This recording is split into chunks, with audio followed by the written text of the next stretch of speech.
நண்டு கொக்கை குன்ற கதை. ஒரு பெரிய குளம் ஒன்று இருந்தது. அந்த குளத்தின் கரையோரத்தில் கிழக்கு கொக்கு ஒன்று விசனமுடன் ஒற்றை காலில் நின்று கொண்டிருந்தது. துள்ளிக் கொண்டிருந்த மீன்களில் ஒன்றுக்கு சந்தேகம் வந்தது. நம்மை சும்மா விடாதே, ஆனால் செயலற்று நின்றுள்ளதே, என்னவாக இருக்கும் என்று. நமக்கேன் என்று இராமல் அதன் முன் வந்தது. என்ன கொக்காரே, உன் ஆகாரத்தை கொத்தாமல் சும்மா நிற்கிறீர் என்றது. நான் மீனை கொத்தி தின்பவன்தான், ஆனாலும் இன்று எனக்கு மனசு சரியில்லை என்றது கொக்கு. மனசு சரியில்லையா, ஏன் என்றது மீன். அதை ஏன் கேட்கிறாய் என்று பிகு பண்ணியது கொக்கு. பரவாயில்லை, சொல்லுங்களேன். சொன்னால் உனக்கு திக்கென்றாகும். மீனுக்கு பரபரத்தது. சொன்னால் தானே தெரியும்.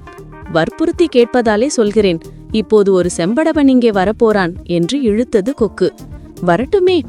என்ன வரட்டுமே? உங்களையெல்லாம் ஒட்டுமொத்தமாக பிடித்து சென்று விட போகிறான். ஐயோ!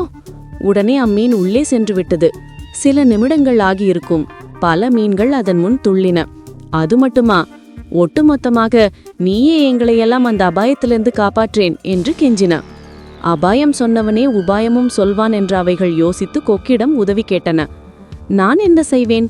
என்னால் செம்படவனோடு சண்டை போட முடியாது. கிழவன் நான். வேண்டுமென்றால் உங்களை இக்குளத்திலிருந்து வேறொரு குளத்துக்கு கொண்டு போகலாம். அதனால் எனக்கும் இந்த தள்ளாத வயதில் பரோபகாரி என்ற பெயரும் வரும். நீங்களும் பிழைத்திருப்பீர்கள் என்றது கொக்கு மிகவும் இரக்கம் கசிய. மீன்கள் எல்லாம் தம் உயிரை காப்பாற்றிக் கொள்ள அதன் பேச்சை நம்பின. அபாயத்தை அறிந்து சொன்ன நீங்களே உபாயத்தையும் தெரிந்து சொல்கிறீர்கள், அப்படியே செய்யுங்கள் என்றன ஒருமித்த குரலில். கொக்குக்கும் கசக்குமா காரியம்?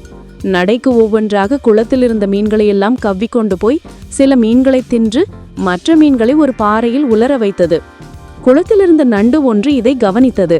அதற்கும் வேறு குளத்திற்கு செல்ல உள்ளுக்குள் ஆசை சுரந்தது. ஓ சீவக குண்ணியனே, என்னையும் அவ்விடத்திற்கு கொண்டு போங்கள் என்று கெஞ்சியது. வருங்காரத்தில் எதுவும் வழிய வரும் என்று உள்ளுக்குள் துள்ளிக் கொண்ட கொக்கு நண்டையும் கவ்விக்கொண்டு பறந்தது.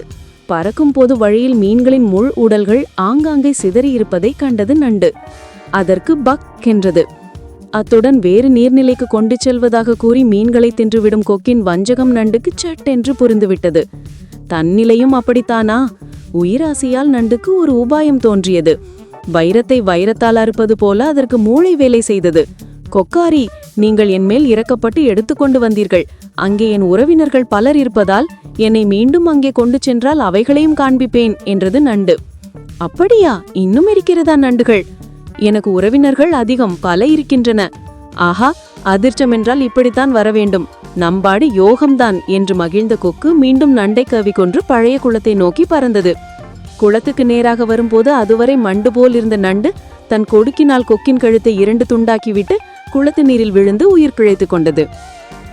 அபாயம் சொன்னவனிடமே உபாயம் கேட்ட மீன்கள் செத்தன. வஞ்சக மனத்தானின் உபாயமும் அபாயம் என்று அறிந்து கொன்றுவிட்ட நண்டு பிழைத்தது.